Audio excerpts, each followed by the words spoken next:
Hai semua viewers, welcome back to Live Tech dan masih bersama saya Yuda Batara Hasibuan tentunya. Seperti yang saya janjikan, saya akan mereview sebuah kamera dari produk Canon, yaitu Canon EOS M6 Mark II.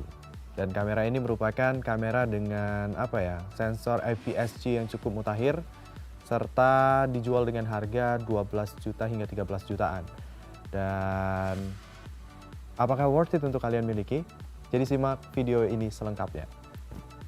Yang pertama, Canon EOS M6 Mark II ini adalah kamera mirrorless dengan sensor APS-C yang cukup mutakhir di pasaran dengan resolusi 32,5 megapiksel yang membuatnya mampu mendeliver foto tertinggi di kelasnya dan termasuk tipe kamera EFM, serta dalam beberapa aspek kamera Canon EOS M6 Mark II ini adalah varian mirrorless yang lebih simpel dari Canon DSLR EOS 90D yang juga dirilis bersamaan. Dan secara fisik, Canon EOS M6 Mark II ini maksud saya mirip dengan Canon EOS M6 yaitu generasi sebelumnya, tetapi dengan banyak tambahan serta fitur serta spesifikasi dan teknisnya juga. Termasuk sensor dengan resolusi yang lebih tinggi, kemampuan video 4K dan mode kecepatan pemotretan sampai 30 fps dengan file RAW-nya tersedia. Dan juga yang menarik dari fitur-fitur kamera ini adalah meskipun membawa resolusi tertinggi, ini mendukung continuity shooting yang sangat cepat hingga 14 frame per second. Dan yang perlu digarisbawahi adalah tracking autofocusnya tetap menyala untuk kemampuan fokus trackingnya. Jadi buat pengguna dapat memilih tingkat kecepatannya yang lebih rendah atau yang lebih tinggi. Maka di settingan rate-nya sendiri dia menyediakan dua mode high speed, yaitu high plus untuk speed priority dan H aja untuk tracking priority. Jadi tinggal pilih aja nih, kalian butuh kecepatan shootnya atau performa tracking fokusnya. Jadi pilihan ada di kalian gitu. Untuk burst RAW-nya itu 30 frame per second, serta udah yang tadi saya sebutkan 4K 30p, jadi tanpa crop gitu lah. Dan untuk penggunaannya sendiri,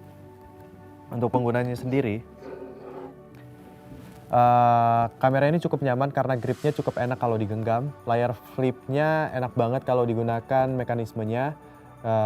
Bisa ke depan dan sangat simpel dan gak ribet kayak misalnya kamera-kamera yang di luar sana gitu ya.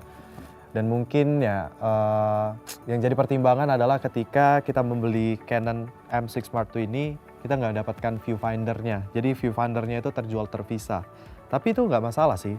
Tapi untuk harga yang 12-13 jutaan, harusnya sih kalau Canon mau dia bisa nggak jual terpisah. Boleh nggak ada tempat, maksudnya nggak beli di luar kita beli kamera ini gitu. Jadi dengan harga yang 12-13 jutaan harusnya oke lah. Dan untuk penggunanya seperti biasa, karena banyak tombol dial serta kontrol yang berguna saat proses pengambilan gambar dan pengaturan dari touchscreen cukup responsif dan mudah dipelajari. Kalau dilihat dari harga yang cukup mahal, sebenarnya saya berharap ada jack untuk audio monitoring ya. Jadi sebenarnya untuk professional use, kamera ini belum benar-benar mumpuni, kalau boleh jujur. Karena di bagian video dari segi fitur maupun kualitas masih sedikit tertinggal dari kamera yang ada di luar sana. Tapi untuk casual use-nya, seperti penggunaan ngevlog atau dokumentasi perjalanan, atau misalnya kayak dokumentasi perjalanan maksud saya, ini sebenarnya lebih rekomen karena Canon M6 Mark II ini memiliki reliability yang sangat-sangat baik, dimana nggak cepat overheat dan tentunya memiliki control yang lebih friendly kalau dibandingkan Fuji atau Sony.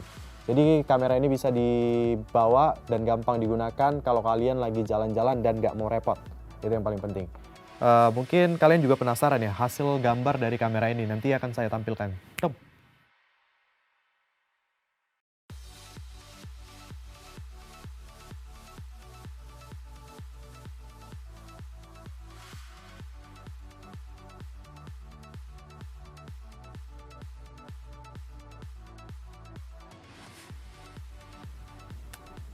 Nah, kesimpulan yang saya buat adalah kalau smart viewers penggemar Canon, kamera Canon ini adalah kamera yang bisa menjadi pilihan Anda. Namun untuk bagian video tentu masih butuh beberapa improvisasi atau improvement untuk mensupport orang makin cinta sama produk Canon ini. Tapi penilaian gak hanya dari aspek tersebut saja ya.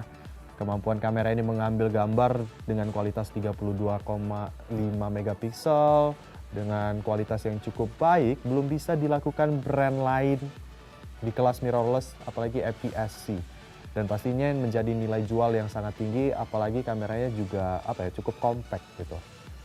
Jadi worth atau enggak tergantung kalian lagi. Kalau menurut saya sih cukup worth untuk saya miliki karena cukup nyaman dan mudah digunakan dan cukup bersahabat juga kalau misalnya kita ajak untuk vlogging atau untuk penggunaan yang cukup lama. Itu aja yang bisa saya sampaikan, semoga bermanfaat dan juga bisa jadi referensi buat kalian apakah kalian harus memilikinya atau tidak. Dan saya mau berterima kasih untuk Canon yang sudah meminjamkan produknya untuk kami review di LiveTech. Terima kasih untuk PT Datascript. Dan akhir kata saya Yuda Batara Hasibuan beserta seluruh kru yang bertugas pamit undur diri dari hadapan Anda. Terima kasih dan sampai jumpa.